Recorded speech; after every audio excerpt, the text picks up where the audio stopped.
Welcome, brave souls, to the chilling depths of Mrs. Devil's Tales. We delve into the spine-chilling world of cryptids, horror stories that will send shivers down your spine. First story. My boyfriend was possessed by Iggly Wiggly. Listen, I get it. Demonic possession? It's not an ideal quality in a partner. But my friends say I need to stop finding red flags in every guy I meet. And Tony's not the worst boyfriend I've ever had. Dating's rough in 2023. I've heard of worse things than dance hall demons. It began last Halloween at the abandoned ballroom. Doesn't any fun night. My brother, Carl, had just successfully bought the derelict property, planning to turn it into a nightclub. So, we decided to celebrate with our closest friends. Tony, Carl, Rosita, Cynthia, and me. I felt disconcerted. I'm sure it had once been a spectacular venue. But on that particular Hallows Eve, all I saw was a building haunted by asbestos and peeling Bon Jovi posters. I couldn't decide which horrified me more. Carl placed a portable disco ball on the floor.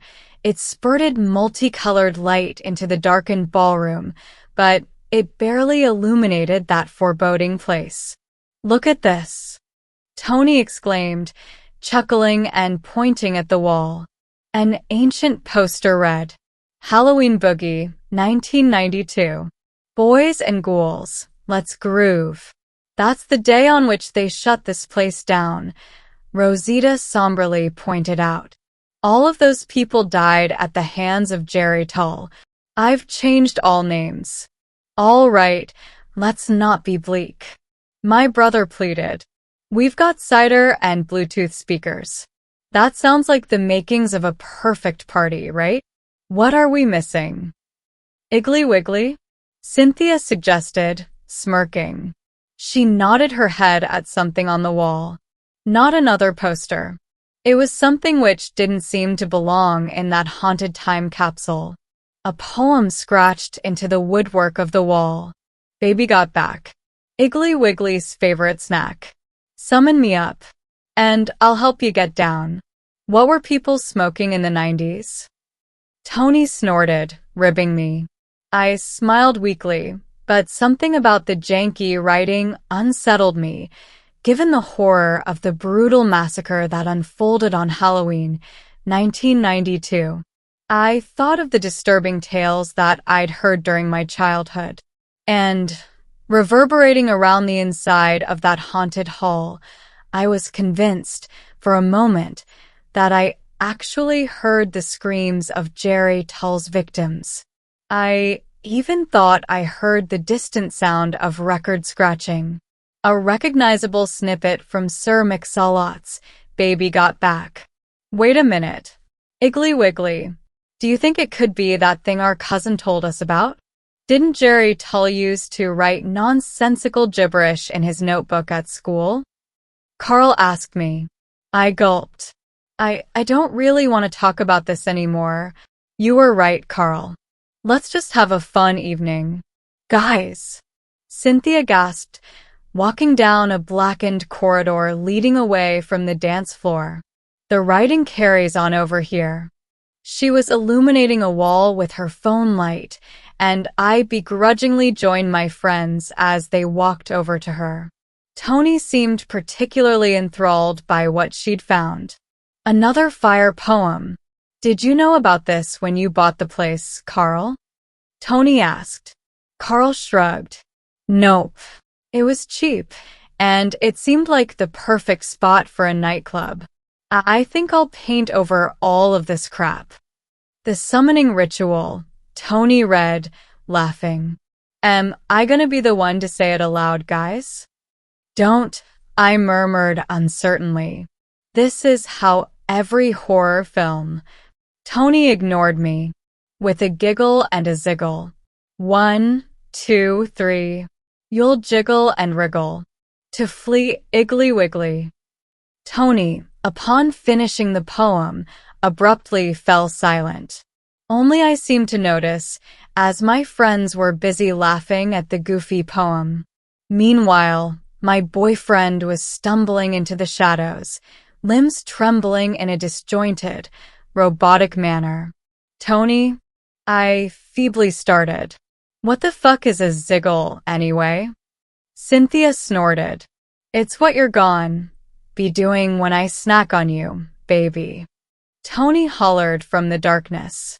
Then my boyfriend emerged, a foot taller than before, and we screamed in unison at the terror before us. His limbs seemed ganglia, and they were horrifyingly floppy. Wiggly, you might say. Iggly wiggly. Before Cynthia could turn to face the source of our horror, Tony had already wrapped his unfathomably large mouth around her head.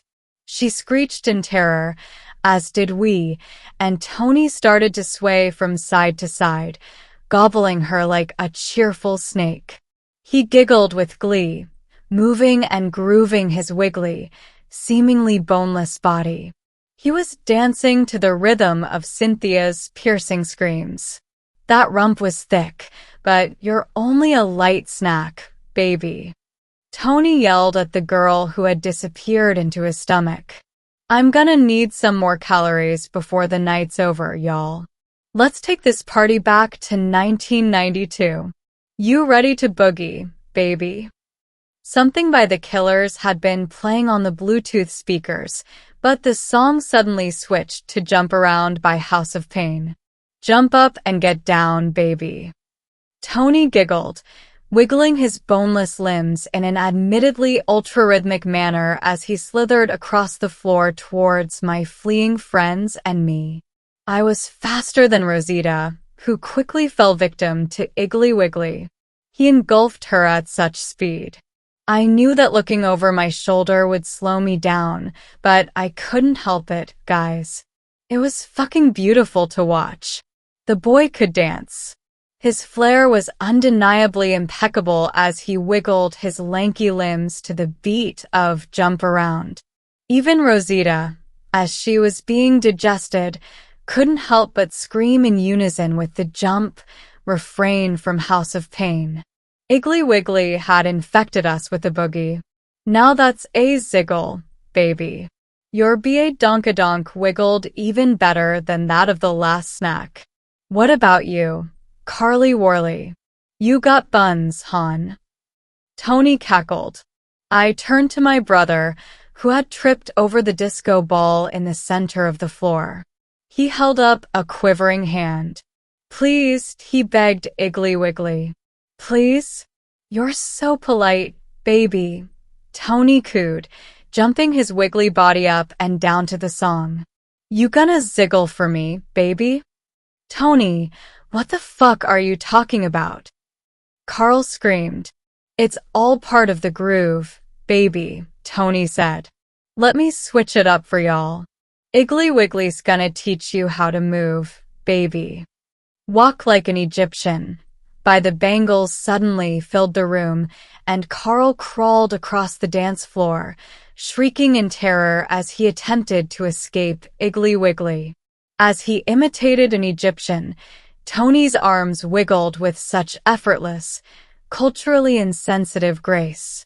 And as fearful as I felt for my brother's life, I'm ashamed to admit that I was aroused. Tony couldn't dance before he summoned Iggly Wiggly. All of a sudden, my boyfriend had moves. The boy was tearing up the dance floor. I'd never been so attracted to him. I'll admit I got the ick when he started devouring my brother. Quite a turn-off.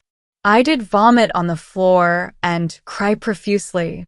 Why are you crying, baby? Tony asked before burping. I ain't the boogeyman.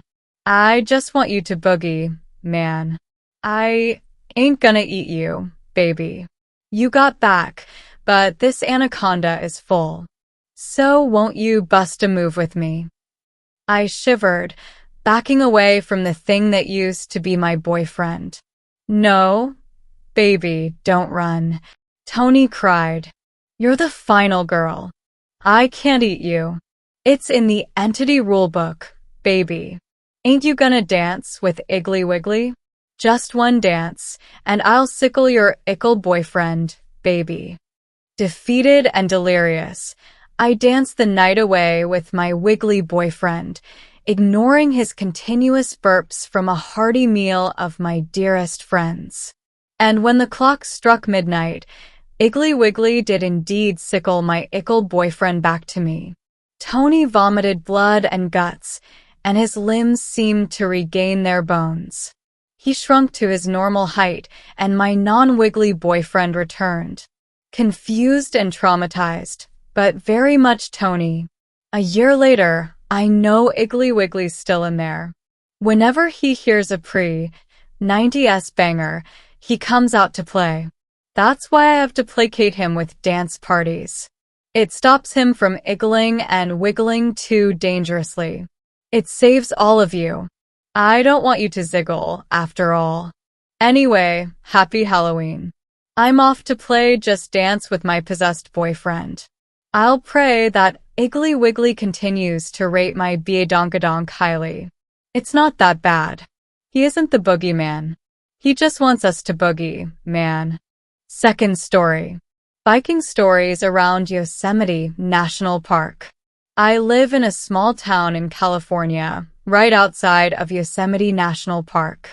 I won't bother you with the name, but it's part of Tuolumne County, and it's right on the border of the center of YNP. Since there are a lot of forest roads leading into and going through Yosemite, I often take my bike down the roads just outside of the forest and sometimes within it. I'm in my mid-30s, and I'm an accomplished cyclist. In fact, I own several bikes, but the one I generally take into the forest is my baby, my Yeti SB5 C-Baby. I absolutely love this bike. It's part of the reason I bike so much lately. Anyway, I'm getting off track from my main story. About 2 weeks ago, I started taking, well, what I like to call high rides. For 2 reasons. 1, I smoke 2 bowls of Kush, and 2, I travel some of the more canyon-adjacent roads near my town. There are some terrific views from up there of Yosemite, and I've captured some amazing pics on my phone. The combination of nighttime and weed just makes the experience better and maybe a bit more dangerous, which I'll honestly say that I crave. Life shouldn't be boring, right? Well, anyway, the Friday before last, I was taking a high ride along a particular canyon road that is often frequented by young couples from a local high school. They'll often sneak up to these remote locations to have sex. This was another perk of my late-night rides, I'll admit, but it certainly wasn't my main attraction. This time, however, one couple caught my eye. They were acting a bit erratically compared to other couples I had seen. Most choose to park along the road near one of the sparsely located houses in the woods. The people living in these houses would typically have floodlights to deter would-be thieves, and most couples choose a location that is nearby these lights for the safety of someone being able to hear them scream, if you will. Just an added layer of safety, which I totally understand. This particular couple, though, when they drove past me nearby one of these very houses, they slowed a bit but didn't move over that much to pull around me. The guy was driving this clean, white Honda Civic, and the girl was in the seat next to him. Both of them looked perfectly normal, nothing really strange or wrong with them. But they both stared at me with a sort of odd look in their eyes. I don't know. I can't place it exactly. It just creeped me out a bit. Anyway, the girl was kinda hot, so I shrugged it off and kept riding along after they had passed and sped up to continue further down the road. I thought it odd that they didn't want to be near the lights of the nearby house, but I figured maybe the guy was self-conscious about his looks around a girl who was so obviously out of his league. I mean, I could probably get with her, but he was no looker. So maybe he wanted a little more privacy. Who knows?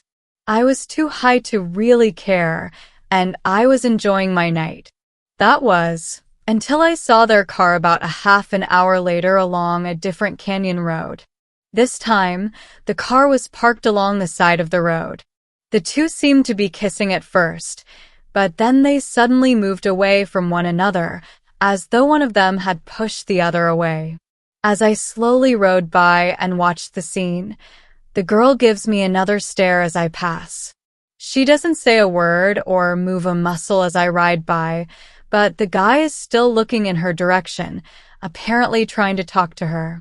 I thought it was strange, like maybe she needed help or something. But a moment later, after I had passed the car, I saw their headlights turn on, and the car sped past me, nearly hitting my back tire if I hadn't swerved away at just the right second. I was a little ticked about that, but I was honestly more concerned than anything else. As the car sped past, I heard what I thought to be a girl's scream, but I guess it could have just been the music, since it seemed to be loud as they passed. However, it weirded me out to think too much about it, since I was still pretty high. I had stopped a few times to light up a pipe. So anyway, I kept on riding around. I had planned to return home pretty late, since I'm a grown-ass man, and I can handle myself in the wilderness just fine. I carry a decent-sized Bowie knife and a .9mm handgun in my backpack, just in case I come across some kind of bear or other wild animal in the forest. You never know, right? It's close to 11:30 p.m., and it's super dark by this point, since it's overcast but not raining. You can't see a single star in the sky, and the moon is pretty covered by dark clouds. I haven't seen a house in maybe 20 minutes or so, and it's pretty dark out, so I start trying to find the nearest location back to town. I've got an excellent GPS locator and decent cell reception on most of these roads, so I can generally find my way to a town quickly. Suddenly, I spot that same white Honda Civic in front of me. I see the couple again, this time not kissing, but just sitting in their seats very still. This couldn't be a coincidence. Had they been following me? Had I somehow been following them without thinking about it? I mean, I was high, sure, but I didn't remember seeing this car at all in the last 2 hours. How had I come across them again? I was freaking out a bit, but I calmed myself down as I slowly approached the vehicle on my bike. The couple didn't move at all as I approached them. The music was still playing rather loudly in their car, which was odd for their lack of motion at the time. The music got louder and louder as I approached, and I slowed my bike to as slow as I could ride it without toppling over.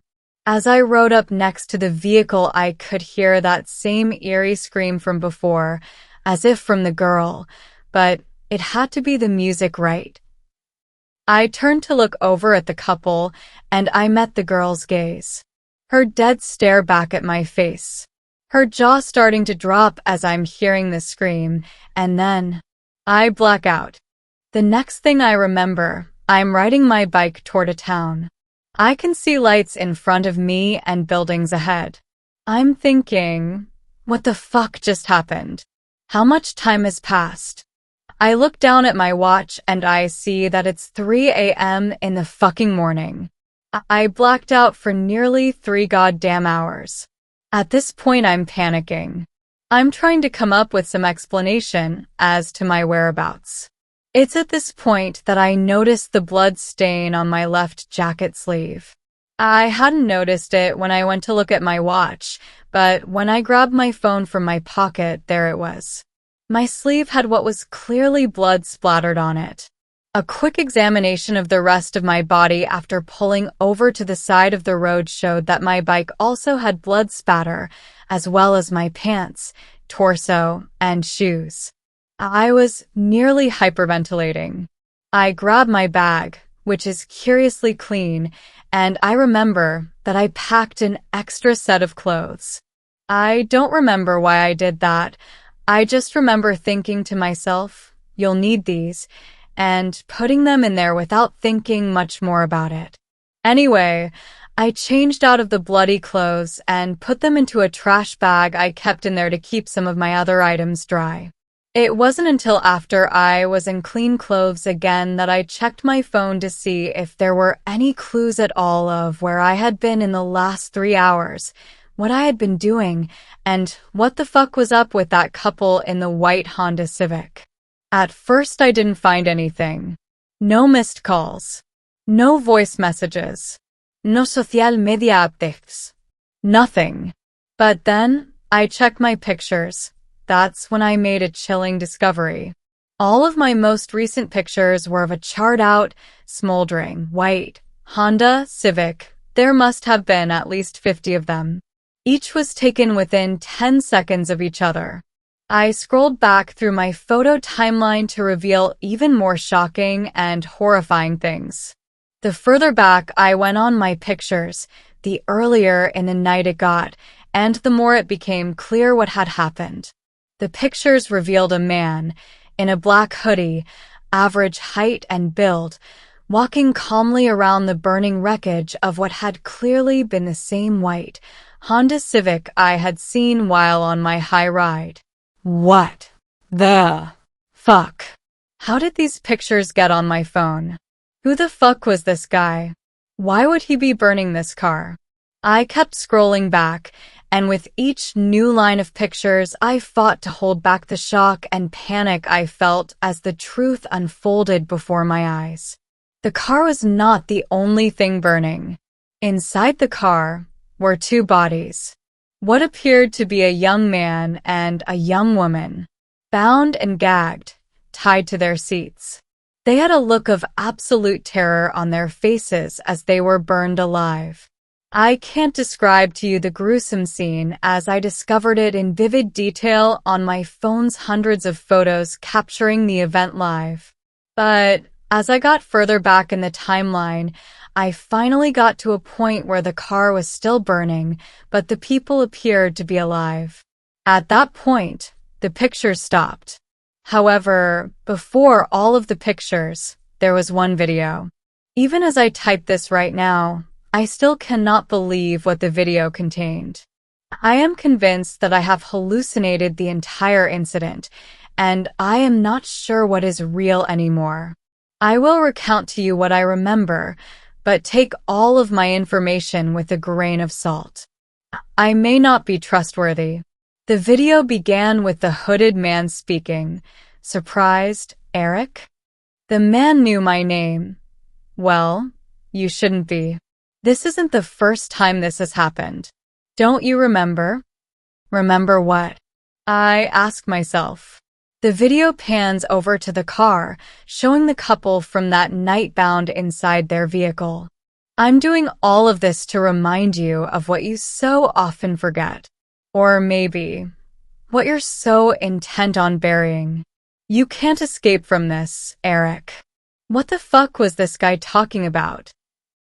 I didn't even know who he was. Then, the man produced a gas can. This is for you, friend. The man doused the car in gasoline until the can was empty and then set the car on fire on camera, with the couple still inside, trying to scream behind duct tape and wiggling in the thick ropes that bound them to their car seats. The video carried on for about 10 minutes as I watched in stunned horror while their faces melted away before my eyes and they thrashed about trying desperately to survive their inevitable fate. Then the man turned the video back to himself, his face shadowed by the hood. "Are you curious, Eric?" he asked perversely. Then he pulled down his hood to reveal his face. His face, it was my face. It was my face. Don't you see, Eric? You've been hiding me all along. But you can't hold me back any longer. I want to come out to play. The man let out a maniacal kind of laugh. Oh, don't worry. They'll never catch us. I've been very careful. The man chuckled a bit before the video cut off. I quickly checked my deleted photos and videos. I discovered that over the past month I had been doing the same thing every 2 or 3 nights or so. Only I had deleted all the photos and videos. Apparently, this man, or I guess me, right? Me, I mean, I had been finding couples far away from the well-lit towns and houses around Yosemite. I had been stalking these couples, and I had been setting fire to their cars inside Yosemite National Park, alongside the forest routes. I didn't look too far into the sets of pictures, but it looks like I had done this at least a dozen times. I don't know what to make of it. I don't know any details. I don't know who these people are. I don't know how all of this happened. I don't know why I have done all of this. I don't know who I am. I don't think I want to know. Third story. I have a confession to make. These fingers that peck ever so gently at the black keys of the keyboard are not my fingers. The wrists that rest gently against the wooden desk I'm sitting at are not mine either. Neither are the green eyes that read the screen as I type these words, nor the brain I'm using to process all of this and commanding these muscles, also not mine, to move. This body is not mine, but I wouldn't have it any other way. And I needed to get this out. It happened about a year ago. There was a girl asleep in her bed. She was young, about in her late teens or early 20s. I still don't know for certain. I watched this girl nearly every night. She slept so soundly, not knowing I was directly in her line of sight. I could hear her breathing. Her body was the closest I'd ever come to finding one that looked like mine. After I'd decided, I gently tried to rouse her every single night. Sometimes, I was successful and she'd open her sleepy eyes before craning her neck to look around and deciding she'd imagine the noise. But she didn't. She never did. Eventually she began to see me, though I know she wanted to deny it. She'd stare at me for a long time. I could see the fright on her face. She told her mother about me. She referred to me as the shadow man and proceeded to ramble aimlessly about how she had a hard time sleeping because she could feel me. She could feel my eyes devouring her. Her mother told her she was seeing things and got the doctor to prescribe her medication to help her sleep. It was the happiest I'd been in a long time when I saw them bring home the medication. The last night she was alive, she'd taken the medication. She slept soundly, though there was a war going on in her head. A nightmare plagued her thoughts, and I knew it was my time to move. After all, this same occurrence happened to me all those years ago. While she was lost in her subconscious, I moved in closer to her body, closer and closer, until I slipped myself inside. Her body fit me like a glove and outpushed her own soul. I watched as she stared down at her body, her mouth agape in horror. She screamed, just like I did when the shadow took my body. But fair was fair, and I'd spent my time waiting. She fought me for it, of course, just like I did when I was in her place. She tried so hard to get back in, cried and screamed. I merely smiled at her persistence. She went on for a lot longer than I did before she disappeared into the night. I needed to get this out because I feel a little guilty for it. She had a loving family and home life. What better place than to confess than to small corner of the internet? Allow this to not only be a confession, but a warning as well. I'm not the only one who watched others while they slept, and definitely not the only one just waiting for the perfect body to take. Fourth story. Hey Dad. I caught the werewolf. This morning, my son Corey called me again. He once again recited his infamous catchphrase to me. Hey Dad, I caught another werewolf. My son, Corey, hunts werewolves. He has hunted them ever since he was a child. He caught his first when he was 9 years old. Back then, There were no cell phones or computers to entertain every kid. They had to use their creativity and more practical games to have fun. Corey was no different. He was a very imaginative kid and spent his days talking about fantasy worlds, movies, and books with his classmates. That and playing ball. My son had an amazing throw. You wouldn't think it was a kid's arm that chucked an object judging by the force. We haven't played ball in a while, but to be honest, I don't think I could keep up with him at my age. Corey grew up to be something of a giant. He got it from his mother's side. I am certainly not that big. Anyhow, at some point the entire town was talking about some 8-man lurking around at night with shining bright, flashy eyes. Nobody knew what the hell that the thing was. Some people thought it might be Bigfoot or a Yeti or something. I personally never took it seriously. I thought it might be some bear running around looking for food or just some drunk stumbling around. I assumed the flashy eyes were just an invention of some passionate storytelling. At some point, the kids picked up on that thing too, and it was all the rage. Kids spoke about a great, human-like shadow walking around their windows at night. Others claimed they've met the creature or had spoken to it. Apparently, Beaton's kid called the thing a talking gorilla. While some people were getting concerned, most of us didn't get too bothered with childish imagination and conspiracy theories. No one was getting hurt, so none of us adults ever bothered checking what was behind the sightings.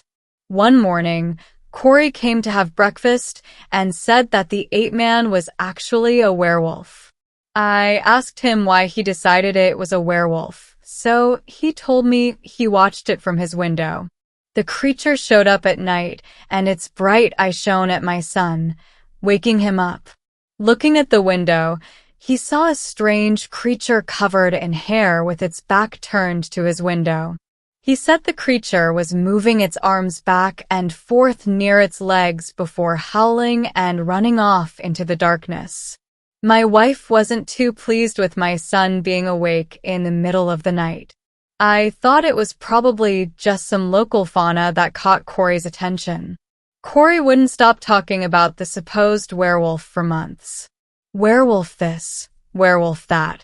He tried to convince his friends that the strange creature was a werewolf, which led to a fight between a few of them.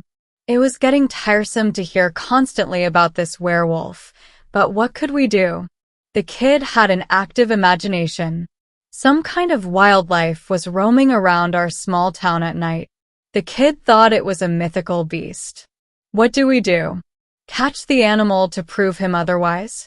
We let him have his fun. One day he asked me, "Dad, what should I do if the werewolf gets too close?" I told him, "You have a strong arm.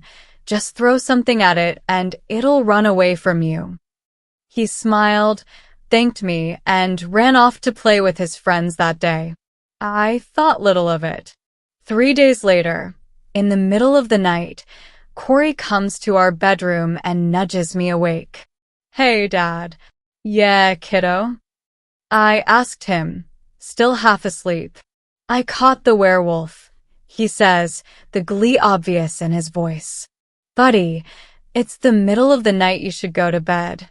"Just like the werewolf probably went to bed," I groaned, turning in my bed. "He's in my room right now." I saw his bright eyes shining through the closet door. As he said that, I felt a knife twist itself in my chest. My whole body turned cold, and I bounced out of bed. He's never had his imaginary friends or monsters come over. This werewolf thing, no one ever said it showed up in their houses, just lurked around the windows at night. It began to click for me. "Come on, Corey, show me this werewolf," I whispered, attempting to maintain my composure as I walked my son towards his room. My wife woke up and asked what had happened. I told her Corey put the werewolf to sleep. She raised a thumb in approval, smiled her beautiful smile, and returned to her slumber. Corey and I walked straight up to his room. The door was wide open. A familiar sight caught my vision, a camera. My mind went into overdrive, his shining eye singular.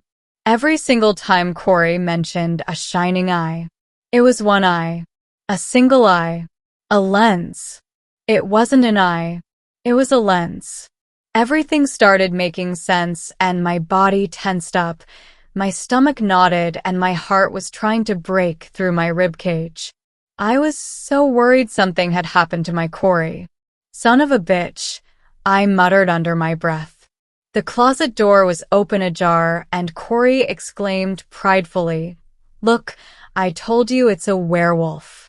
I stood there, confused, angry, and fearful. My mind was racing, my heart was struggling to follow, and my stomach was about to eject its contents through every orifice I had.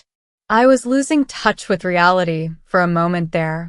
Corey's triumphant calls urging me to look at the fallen creature refocused my mind, but only for a second.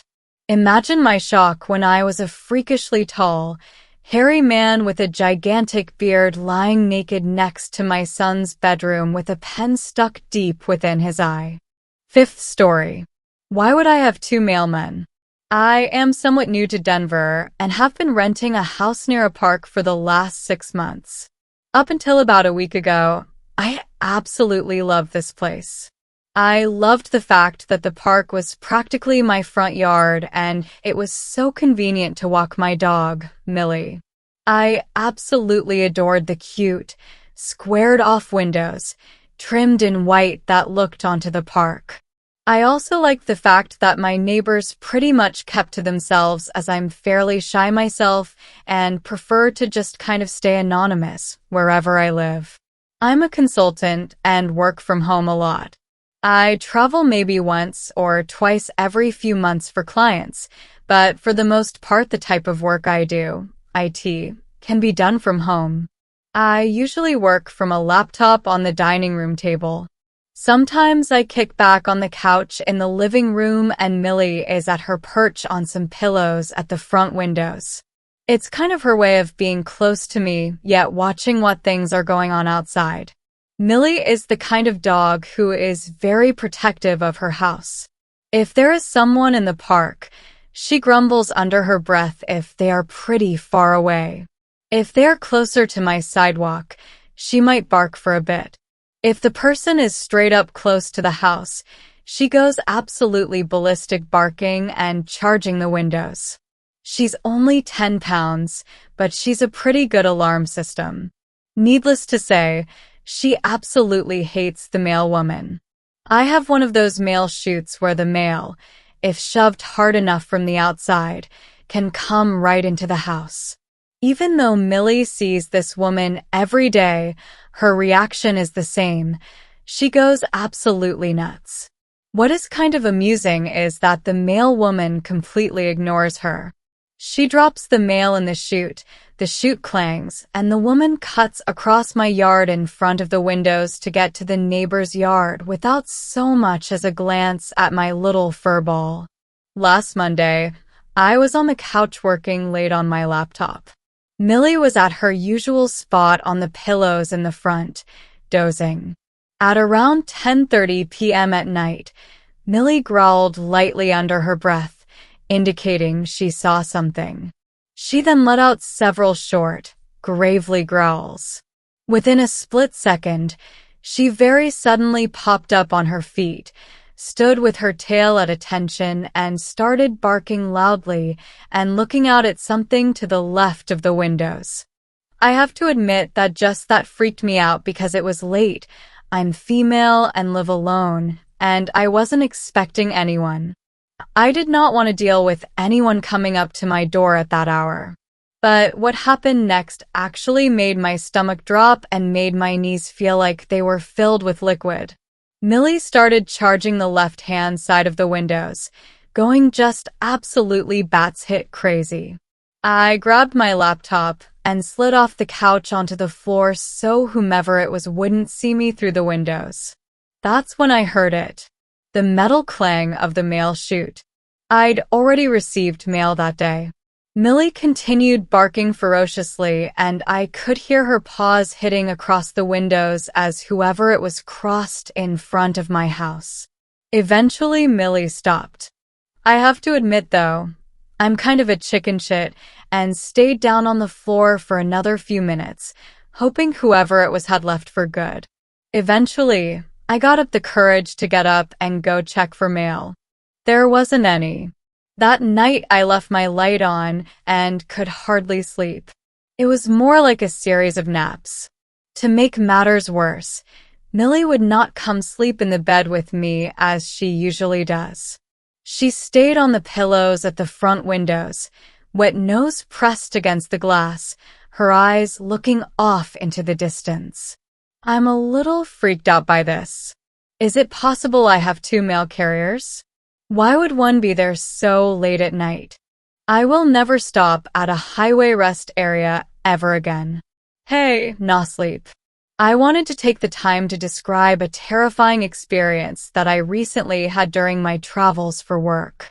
To this day, logic still defies the events that transpired, and they have haunted me ever since.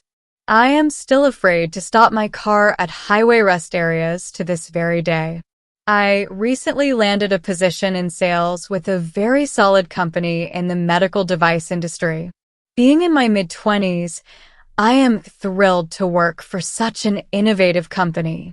The money is great, the job is fun, and hell, I even gave me a company vehicle. That's a great perk.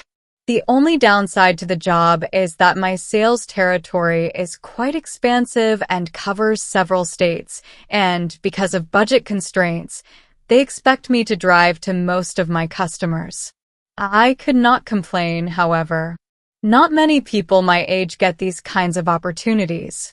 I finished up my workday at a hospital in central Pennsylvania when I received a phone call from a clinic in western New York that wanted to place a buy for my products, but before they could do so, they wanted a product demo.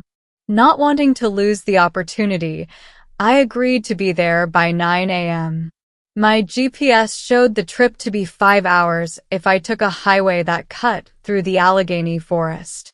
Being that it was now 5 p.m., I figured that I could make the drive now since I had a bag packed with extra scrubs, toiletries, and product manuals from my current trip. I headed to a gas station, filled my SUV, purchased some snacks and 2 energy drinks, and hopped on the single-lane highway north towards New York State. It was the middle of November and quite cold, with the sun setting early and giving way to darkness in the late afternoon. By the time I had started my drive, it was already dark. Thick clouds were obscuring the moonlight. A wall of trees surrounded my vehicle on both sides, making it seem that I was driving my SUV through a tunnel of wood and darkness. The headlights from my vehicle illuminating the staggered white lines separating the lanes of the highway were the only source of light. The drive definitely took on an ominous feel. I thought nothing of it as I slugged back my energy drinks and listened to some comedy podcasts to pass the time. When I was about 2 hours into my drive, the inevitable happened when one has had large amounts of caffeine and a belly full of gas station snacks. I had to find a restroom eventually, which I was okay with since I wanted to get out of the car and stretch my legs anyway. I had passed a small town about 15 minutes back, and I knew that I would need to find another one and pull off the highway or see if there was a rest stop anywhere ahead. Almost as if fate had heard me beckoning, I saw a sign that said, "Rest area 2 miles."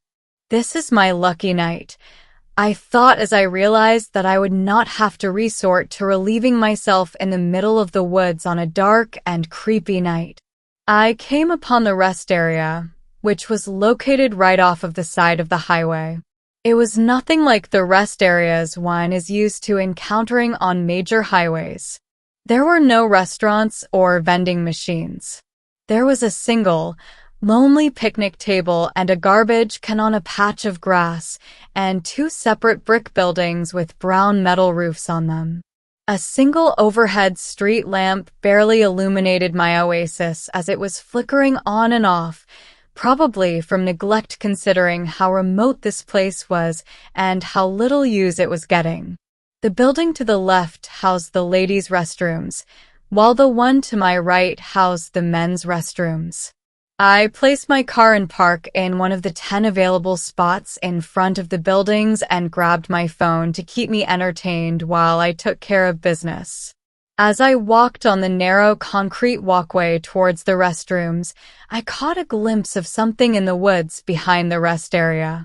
It was still quite dark outside, and the overhead light provided too little illumination to discern what I was looking at.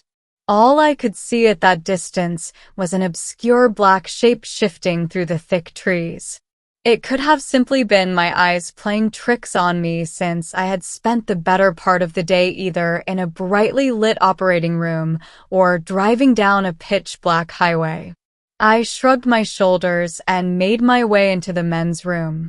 There were 3 stalls at the far end of the restroom flanking 3 urinals.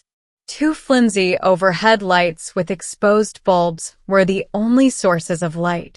One of the panels had a bulb completely out and the other was flickering sporadically, making the entire room look like it was lit by strobe lights in a nightclub.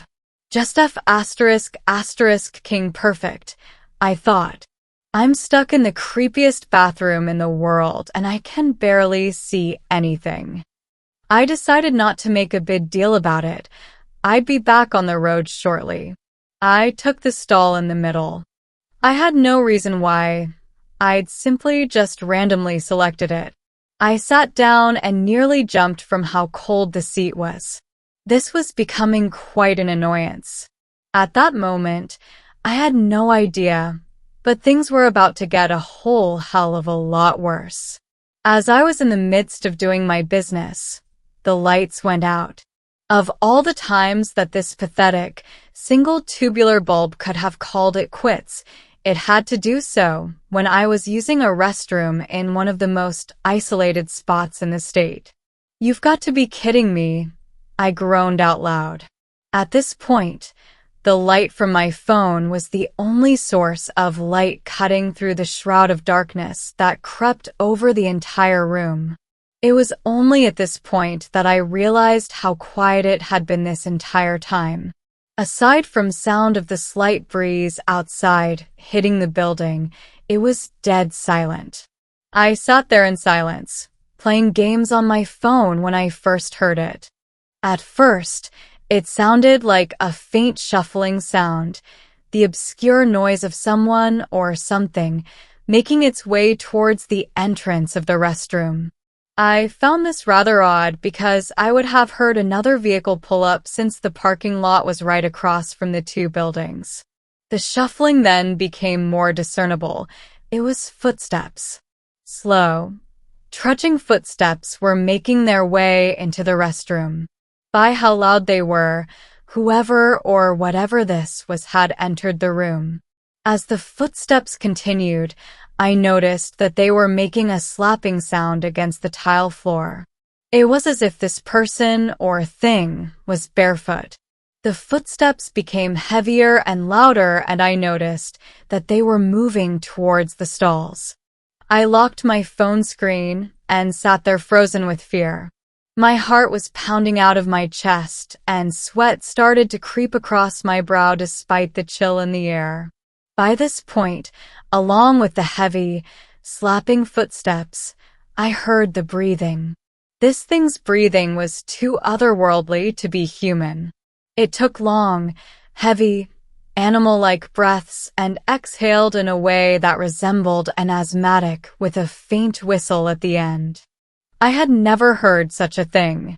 By this point, my bowels were completely voided from fear, and I was grateful that I had been sitting on a toilet, for I would have *T my pants had I not been.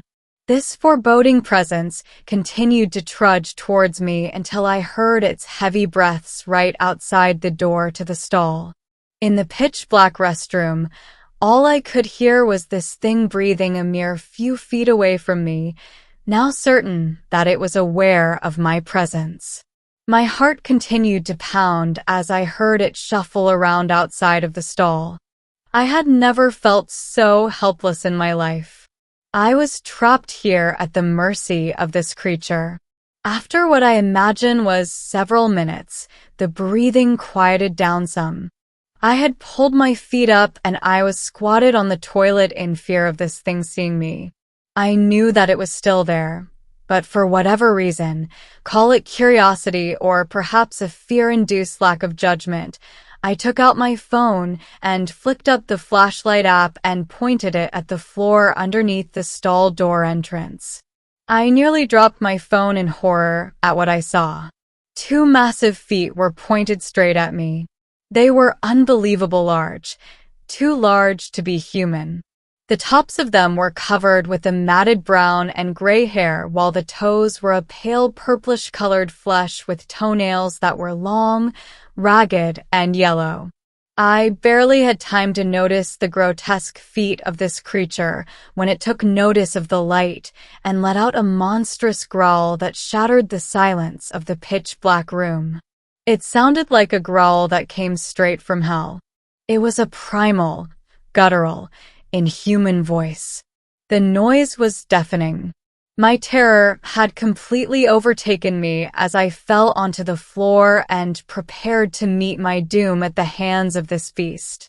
I closed my eyes as I heard it begin to pound on the door, cracking noises indicating that it was getting closer on every strike to breaking the stall open and getting its probably equally grotesque hands on me. Just when I thought that I was a dead man, the monster had quieted down and ceased its assault on the stall door. I opened my eyes. I was still alive for now. It was then that I heard another familiar sound from the other side of the room, those heavy, slapping footsteps. Jesus Christ, there are 2 of them, I thought as terror pierced every muscle in my body as I lay limp on the floor. I heard the second set of footsteps grow closer. Slap, slap, slap. As I prepared to meet my fate, where I'd no doubt be torn in half by 2 forest beasts, that's when the face-off happened. Both creatures began to growl at each other back and forth as if locked in some sort of display of alpha male aggression. After several exchanges, they made their move. I heard the sound of flesh hitting flesh and bodies slamming up against the walls. I flicked my flashlight app back on and pointed it towards the noise as I looked from under the stall. The 2 creatures were locked in a life and death melee. They were growling inhumanly as they pushed each other back and forth, blood spilling onto the floor from what I imagined was them clawing and biting at each other in this life and death struggle. As their battle continued, one began to back away out of the entrance to the men's room, and the other followed in a frantic sprint. I still heard their inhuman growls as their battle continued outside until their voices trailed off into a barely audible drone in the woods. As terrified as I was, I got to my feet and exited the stall. I pointed the light from my phone against the floor. There was dark red blood and tufts of grayish-brown fur all over the floor. It looked like someone field-dressed an animal carcass in here. The stench was unbearable. It smelled like the inside of an animal cage at the zoo. What the hell were these things? I was not going to stick around and find out.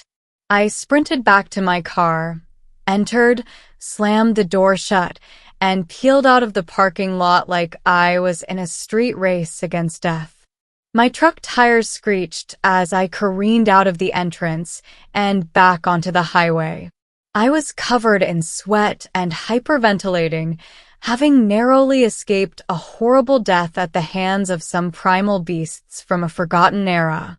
I sped the rest of the way to my destination in New York. I arrived and checked into a hotel. I sat at the bar and downed several scotches before even dropping my bags in the room. My rattled nerves settled down eventually, and I made my way to my room. I lay on the bed sleepless, but sure of two things. I was not taking that route back home, and I was never stopping at a rest stop ever again.